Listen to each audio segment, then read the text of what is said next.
Ele era funkeiro. E quando ele se converteu, na igreja, convertido ao Senhor, crente de verdade, vê alguém tentá-lo para puxar ele para o mundo. Uma jovem veio tentar botar ele para o mundão. Ele disse: rapaz, eu era funkeiro e por causa de você eu vou escrever uma música agora. Aí ele fez uma música. Veio uma menininha correndo para um abraço. Escutei uma voz que disse: chuta que é laço. Chuta, chuta que é laço. E ficou nesse negócio, chuta, chuta que é laço, e escapou e ficou vivo. Então diga assim: vigia a terra. Vigia a terra. O negócio é sério. Deus abençoe nossa mocidade. Aceitei Jesus com 16 anos de idade. Casei com 27 anos. Nele teve misericórdia de mim. E estou por aqui escapando, dando glória ao nome de Jesus Cristo, pela misericórdia. Quem os vivos, levante a mão para o céu e dá glória a Deus. Nosso irmão Thales vai orar pelo nosso irmão Renato, em nome de Jesus. Saúde a todos com a paz do Senhor. Oremos. Deus eterno e santo, Deus bendito e Deus fiel, nós estamos aqui, Senhor, disposto a ouvir tudo aquilo que Tu tens para falar conosco. Já ouvimos a Tua voz através dos louvores e das palavras que já foram ministradas, mas agora queremos ouvir, Senhor, uma porção da Tua palavra através do Teu servo. Sê com Ele e fala conosco esta noite, em nome de Jesus. Amém.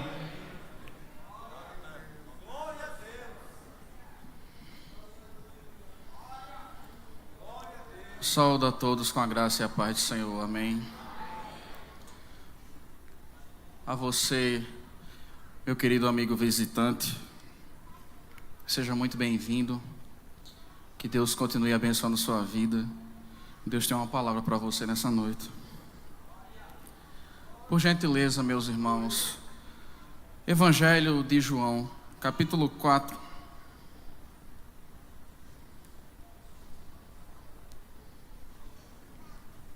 É um texto muito conhecido.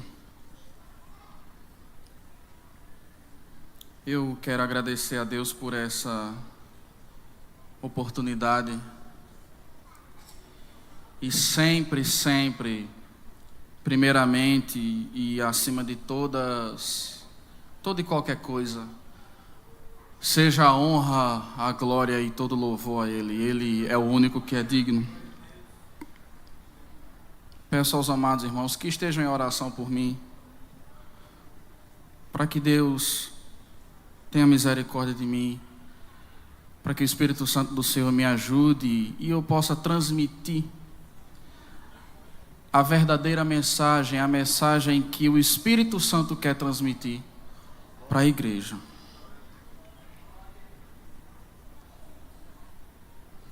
Evangelho de João, capítulo 4, Novo Testamento, Mateus, Marcos, Lucas e João.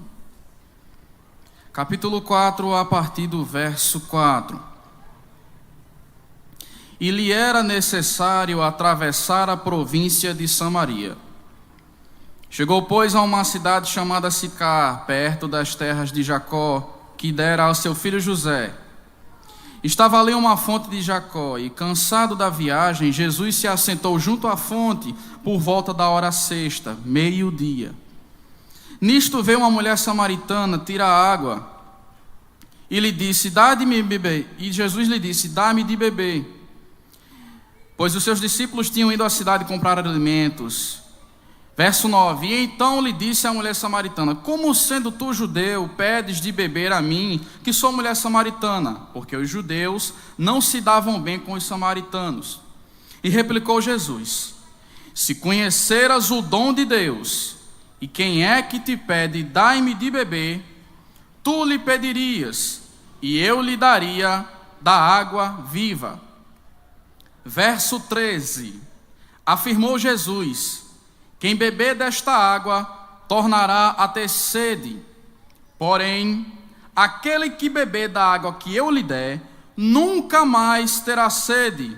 Pelo contrário, a água que eu lhe der será nele uma fonte para jorrar a vida eterna. Verso 23. Mas já vem a hora e já chegou, em que os verdadeiros adoradores adorarão ao Pai em espírito e em verdade, porque são esses os que o Pai procura para o adorar. Deus é espírito, e importa que os seus adoradores o adorem em espírito e em verdade. Rapidinho, baixe sua fronte e vamos pedir a orientação do Senhor. Deus Santo e Pai amado, muito obrigado pelo privilégio, Senhor, de poder partilhar da Tua palavra, de poder ser alimentado, Senhor, pela Tua palavra. Ó Deus, trabalha em nós, fala, Senhor, faz conforme a Tua vontade, transforma as nossas vidas e glorifica o Teu nome, Senhor. No nome de Jesus Cristo, nos ajuda a aprender, a entender, a viver a Tua palavra. Em nome de Jesus, amém. Amados irmãos, antes de entrar um pouco no contexto, eu gostaria de falar um pouco acerca do Evangelho. O Evangelho, ele é a boa nova, ele é a boa notícia que vem para os perdidos pecadores, aqueles os quais Cristo veio resgatar. Deus, em sua plenitude, sempre existiu. Deus não precisa de nós para absolutamente nada. Deus é infinito, Deus é justo, Deus é eterno, Deus é soberano. E diante de toda a sua grandeza, não há nada ao que se comparar. Mas em um determinado dia, Deus resolve fazer um ser, o homem, imagem e semelhança dele, para que com este homem, para que com esta criatura, a qual a palavra do Senhor chama de coroa da criação, voluntariamente tivesse um relacionamento com Deus. E era assim no início. No início, o homem tinha pleníssima comunhão com Deus. No livro dos Gênesis, o texto vai dizer que ao cair da tarde, o Senhor vinha e conversava com Adão, e havia ali uma plenitude de comunhão. Todavia, o homem, por livre e espontânea vontade, vira as costas para Deus, peca, desobedece o mandamento único de Deus, que era não comer do fruto que ele ordenou que não comestes.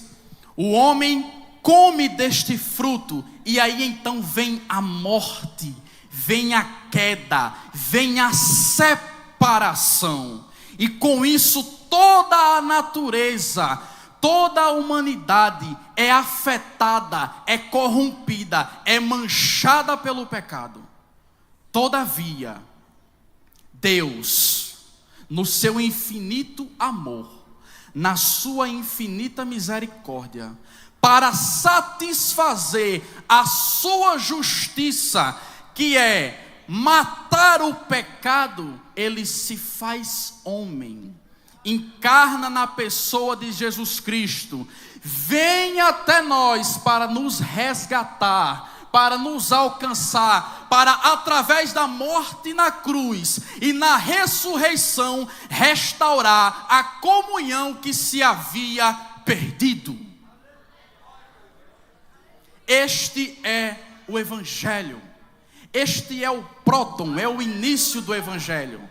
Essa é a novidade que chegou para mim, que chegou para você, que chega para todos nós, para nos resgatar, nos trazer de volta para Deus e levarmos para Ele para toda a eternidade. Esse Evangelho alcança a Lázaro, o publicano. Esse Evangelho alcança, por que não, o filho pródigo. Esse Evangelho alcança Levi, um publicano. E esse Evangelho alcança a samaritana. Nós percebemos aqui que no versículo 4, o texto diz assim: era necessário passar por Samaria. Meus irmãos, para que pudesse chegar ao Vale do Jordão, os judeus eles faziam uma volta. Havia uma intriga, havia uma rixa entre os samaritanos e os judeus. Nós vemos em 2 Reis, essa passagem, não me lembro o capítulo, mas vemos também em Neemias capítulo 4, capítulo 6, vemos em Esdras capítulo 6, alguns fatos narrados acerca dessa inimizade. E a inimizade que havia entre judeus e samaritanos era tamanha que para poder alcançar o Vale do Jordão, eles não passavam por dentro da cidade, eles preferiam fazer um percurso maior, eles preferiam dar um rodeio ao invés de passar pela cidade. Mas aí, Jesus diz, o texto diz, é necessário passar por Samaria. A primeira coisa que nós aprendemos é que não tem ninguém melhor ou pior do que ninguém. O evangelho é para todos. O evangelho alcança todos. E Jesus, ele quebra todo o protocolo, toda a desigualdade, toda a inimizade. Deus rompe e passa por Samaria apenas para alcançar aquela samaritana. Esse evangelho quebra todas as barreiras para alcançar os seus, para vivificar os seus, para trazer vida.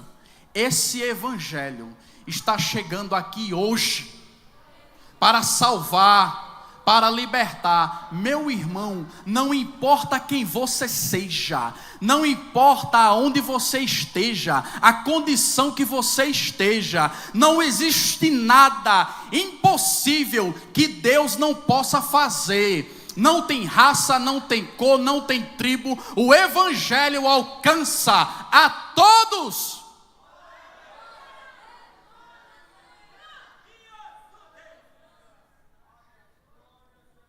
Nós vemos no verso 6 que era um horário meio atípico. E por que esse horário, a hora sexta, ao meio-dia? Veja bem, a mulher samaritana, ao que o texto dá a indicar, ela não tinha uma vida a qual a sociedade aceitava. A mulher samaritana provavelmente era uma mulher isolada e rejeitada pelas pessoas. E aí o que é que acontece?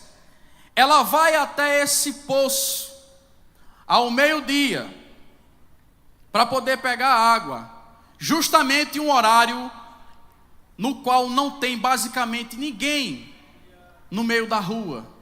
Um horário em que as pessoas não passeavam pela temperatura, por o sol ser muito quente.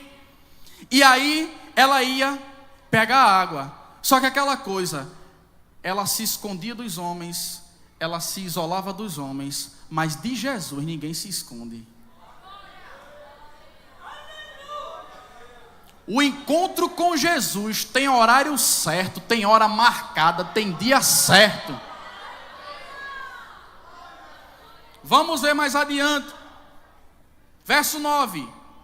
Como sendo tu judeu, pede de beber a mim que sou mulher samaritana. Meus irmãos, Jesus ele quebra todos os protocolos legalistas. Não tem religiosidade que possa alcançar a perfeição de Cristo. Jesus quebra. Porque o homem, nas suas limitações, não pode fazer nada que agrade a Deus. O homem não é perfeito, apenas Cristo é perfeito. Então só podemos agradar a Deus por Jesus Cristo. E no verso 10, Jesus replica: mulher, se tu conhecer o dom de Deus, se tu conhecer quem é que te pede,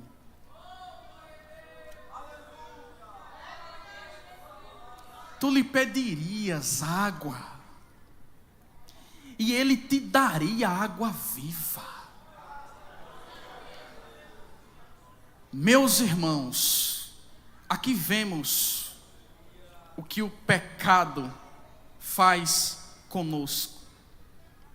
Veja bem, o mestre está diante da samaritana. O próprio Deus, o Deus vivo, a fonte da água viva. Mas o pecado não a deixa enxergar. Meu irmão, se você soubesse o Jesus que está aqui presente, se você o conhecesse, você viria correndo, você diria: eu quero, eu desejo, eu quero essa água viva.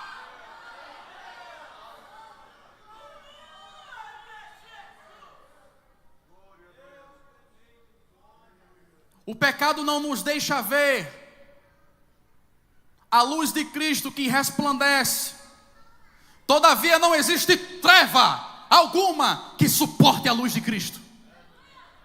E Cristo chega e quebra o véu, abre o entendimento. A palavra do Senhor vai dizer em 2 Coríntios capítulo 4, que o Espírito do Senhor vem e liberta a mente, quebra o véu. Então o véu é tirado, e onde o Espírito do Senhor se manifesta, ali há liberdade. Seja livre nessa noite, seja liberto, que o véu do pecado e da cegueira do mundo caia e resplandeça sobre a sua vida a luz de Cristo.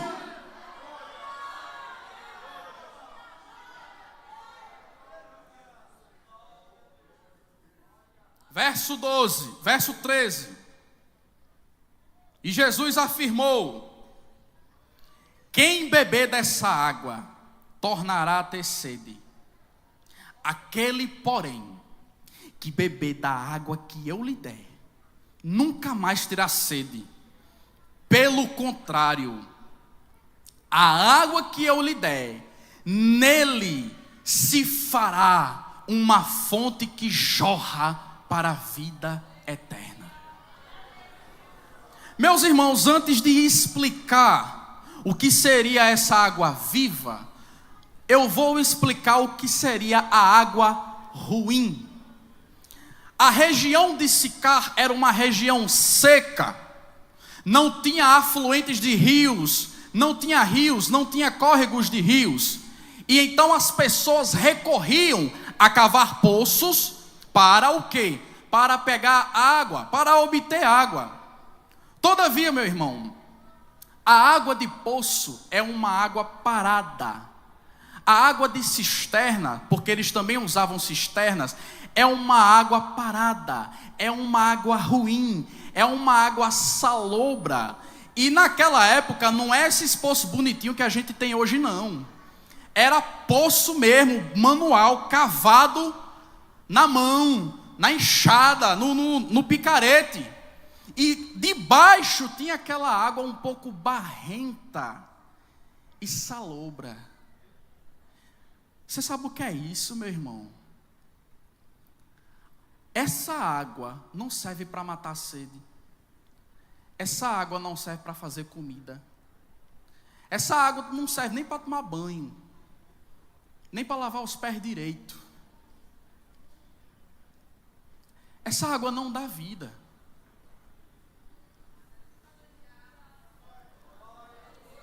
Porque a verdadeira água viva, somente ela que dá vida.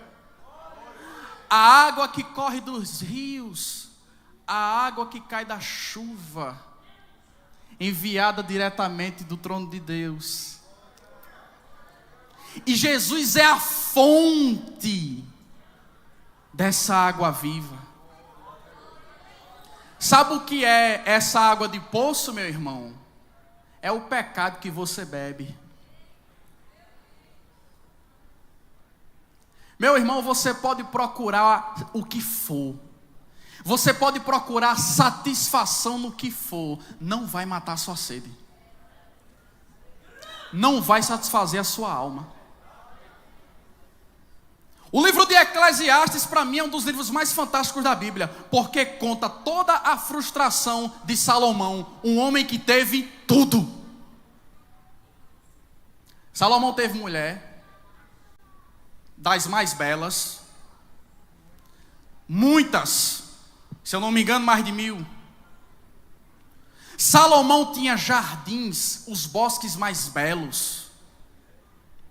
Salomão tinha dinheiro, tinha riqueza. Salomão tinha ouro, tinha prestígio, tinha respeito, tinha status na sociedade.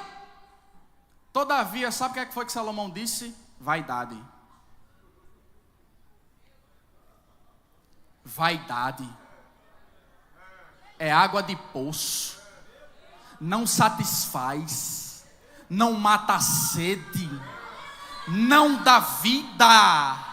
Todavia, a água viva, a água que dá vida está aqui.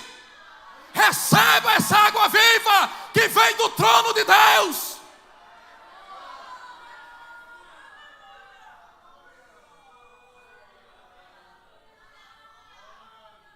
Apenas Cristo tem a água viva que satisfaz a tua alma.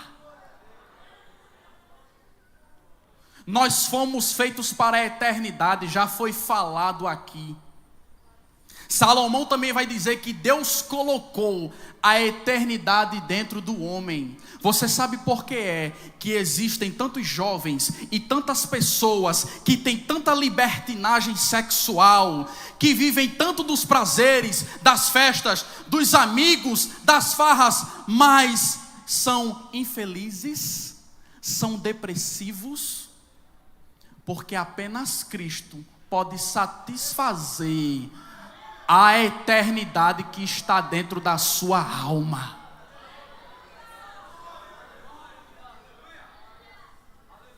Corra para a água viva. Venha beber da água viva. Apenas em Cristo você encontra plena satisfação. E detalhe, apenas em Cristo você encontra alegria, plena satisfação no sofrimento, nos problemas. O cristianismo é a única crença que garante alegria plena, mesmo em meio ao sofrimento. É por isso que Jesus é verdadeiro. Ele não é dinheiro, mas ele é real. Já foi cantado aqui. Só que tem um porém. Para beber dessa água viva, não bebe de qualquer jeito não, viu? Verso 15. Não se preocupe com o horário não, que eu gosto de falar um pouquinho mais, viu? Eu estava orando para 1 hora, mas meia hora, glória a Deus. Um dia a gente chega lá, né não? Aleluia. Verso 15.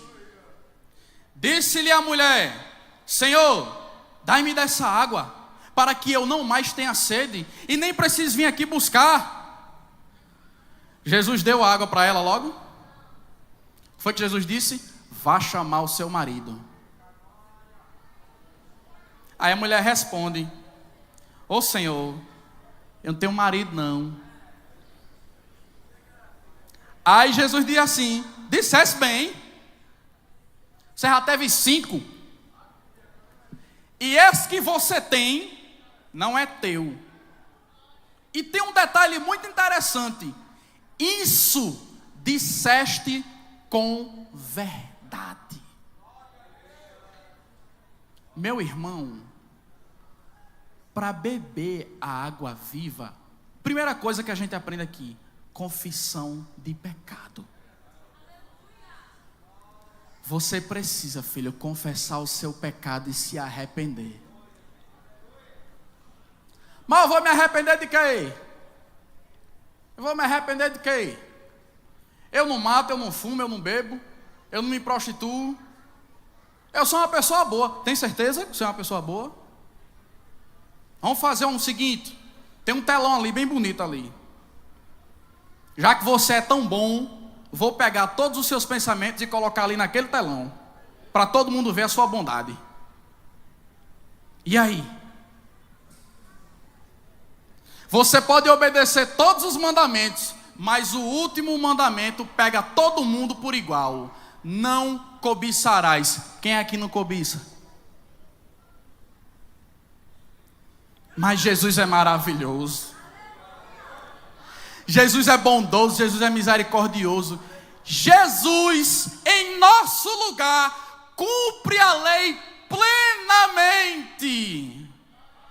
E em Cristo nós temos a verdadeira redenção e perdão dos pecados. É necessário confessar, e é necessário confessar com verdade, com sinceridade. Meus irmãos, Cristo é o único que conhece a verdadeira necessidade das nossas almas. Ele conhece. Seja sincero com Ele. Ele sabe quem eu sou. Ele sabe quem você é. Ele lhe conhece.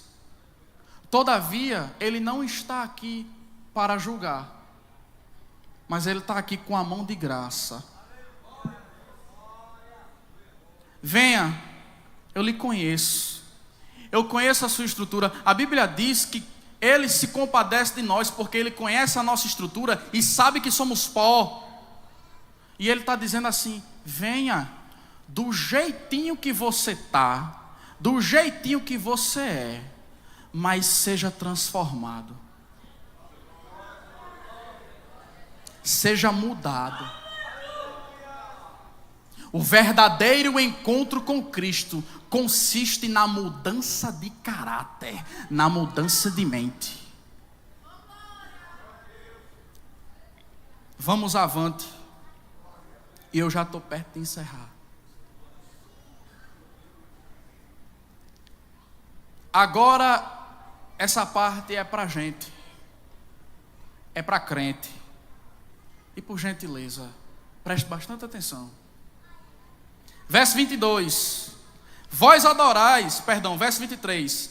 Mas já vem a hora, e já chegou, em que os verdadeiros adoradores adorarão ao Pai em espírito e em verdade, porque são estes os que o Pai procura para ser os seus adoradores. Deus é espírito, e importa que os seus adoradores o adorem em espírito e em verdade. Meus irmãos, algumas coisas muitíssimo preciosas nós aprendemos aqui. Primeiro ponto: adorar em espírito e em verdade. O termo verdade que está aqui se chama aletheia. Esse termo verdade é um termo em que os filósofos gregos se debruçaram muito para poder compreender. Quem é aqui da área da filosofia sabe bem disso. Mas o que é a verdade? O que é viver em verdade? Primeiro ponto, Jesus diz assim: eu sou o caminho, a verdade.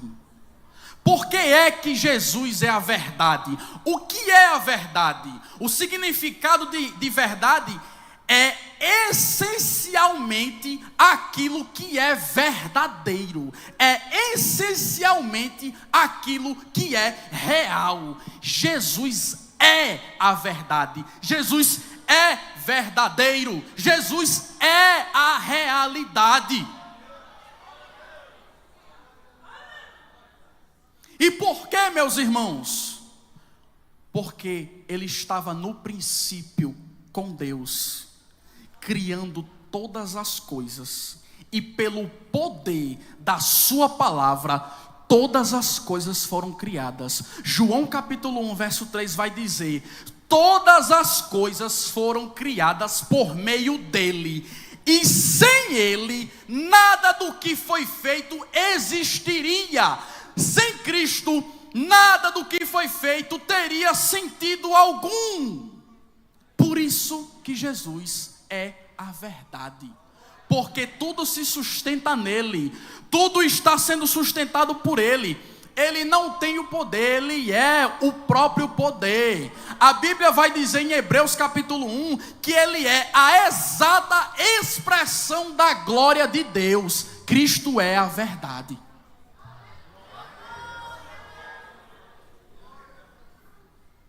E fora de Cristo, tudo é mentira.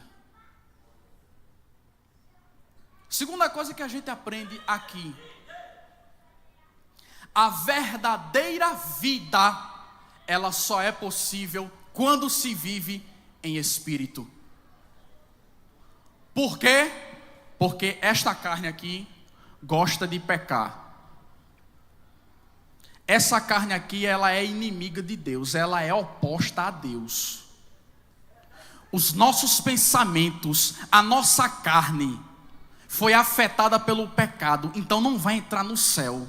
Então tudo que é averso ao Espírito, a carne detesta. O texto vai dizer em Gálatas que o Espírito fica lutando contra a carne. Todavia Deus nos dá graça para que a gente não faça o que a carne quer. Meus irmãos, isso aqui é muito forte. A verdadeira vida só é possível à medida que a gente busca viver cada vez mais no Espírito. E como é que a gente vive no Espírito? Duas coisas muito fundamentais para a vida do crente: oração, palavra, e a terceira, viver os dois primeiros. O glória diminuiu agora. Não é fácil, a gente sabe que não é fácil. Não é fácil. Tem ser humaninho que só a misericórdia, né, irmão? Né, meu irmão? Mas Jesus diz: ame, perdoe, acolha, receba.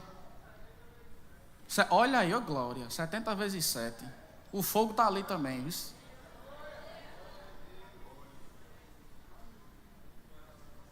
Viver no Espírito é buscar intimidade com Cristo, é buscar intimidade com a palavra. Sabemos que não é fácil, meu irmão, não é fácil. Todavia o Espírito Santo está ao nosso lado, para nos ajudar, para nos consolar. Paulo disse a Timóteo: Timóteo, fortifica-te na graça que há em Cristo Jesus. Quando você estiver desanimado, cansado, sem querer ler, sem querer orar, olhe para a cruz. Lembre de Cristo. Ele vai lhe dar força. Ele está aqui essa noite lhe dando força. E a terceira coisa que a gente aprende apenas nesse texto aqui: Jesus é a verdade, a verdadeira vida é no Espírito. E terceiro, viver para a eternidade. Vou falar bem mansinho, porque hoje na aula de manhã eu falei muito brabo, então vou.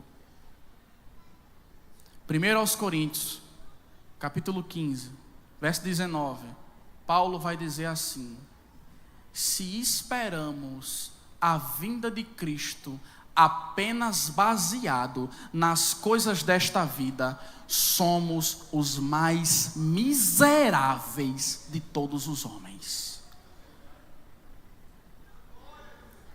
Meu irmão, você pode trabalhar, não tem problema, Jesus abençoa o seu trabalho. Você pode estudar, graduação, pós-graduação, mestrado, PhD, DDD, FDD, todos os D que você imaginar, Harvard, Yale, Princeton, o que for. Você pode ganhar dinheiro e Deus vai lhe abençoar em tudo isso. Todavia, o seu diploma, como diz o Matuto, a sua pós-graduação, a sua roupa bonitinha, o seu dinheiro não vai entrar no céu. não compra passagem no céu. O seu prestígio, o seu cargo, a sua influência não vai entrar no céu, não. No céu não tem lugar para as coisas da terra. Jesus diz assim: aonde está o seu coração, ali está o seu tesouro. Aonde está o seu coração, ali está o seu Deus. Se o seu coração não está em Deus,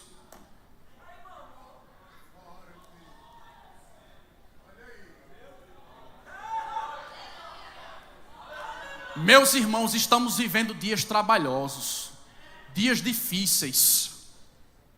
Não se preocupe com o horário não, que Jesus pode voltar agora e você pode ficar aí. Eu vou entregar todinho. Não se preocupe não. Importa que vivamos para Cristo. Importa que ansiemos e desejemos a eternidade. A eternidade é o nosso lar, irmão.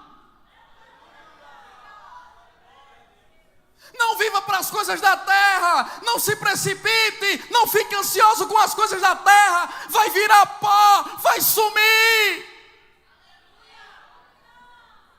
vai desaparecer, não vai entrar no céu. No céu não entra pecado, fadiga, tristeza nem dor, não há coração quebrantado, pois todos são cheios de amor. As nuvens da vida terrestre não podem a glória ofuscar o reino de gozo celeste que Deus quis para mim preparar.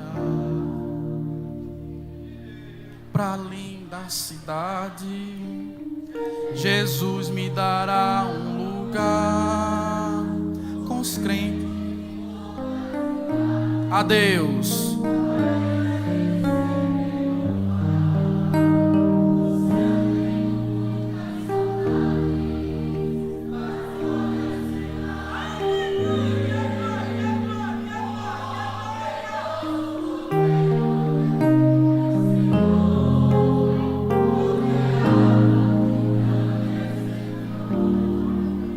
Vou terminar.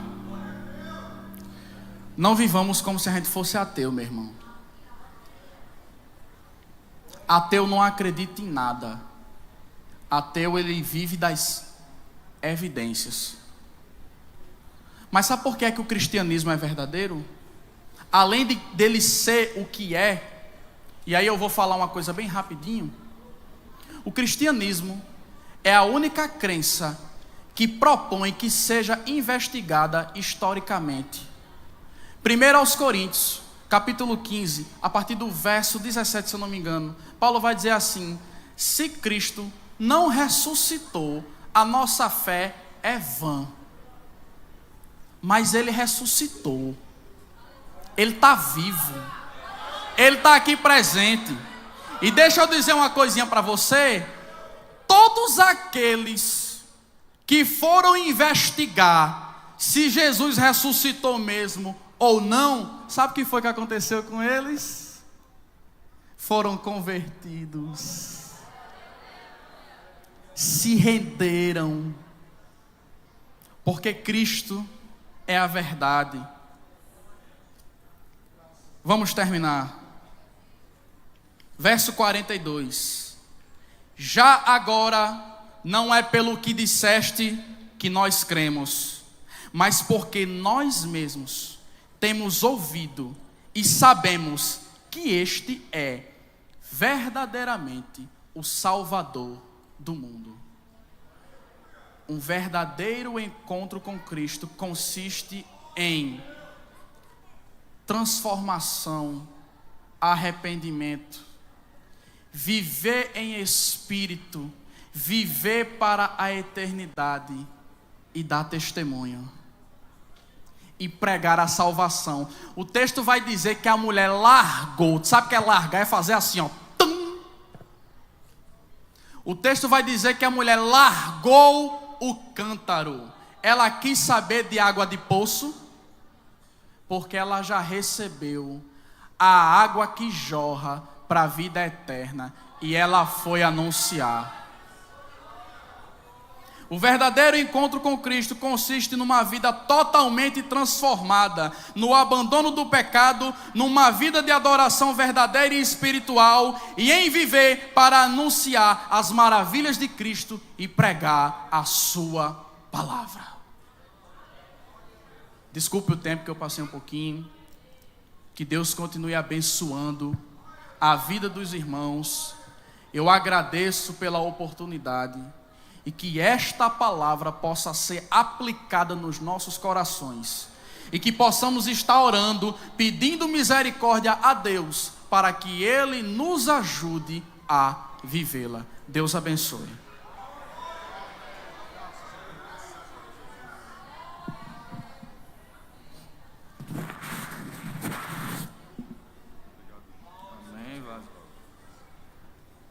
A igreja fica de pé, vamos agradecer a Deus. Pega o microfone. Nós vamos fazer aqui uma coisa que as irmãs do Círculo de Oração fazem. Tem alguém aqui nessa noite que ainda não é crente e que veio já decidido a aceitar Jesus como Salvador? Se tiver ao teu lado, traga aqui para frente em nome de Jesus. Alguém que se encontra afastado do Evangelho?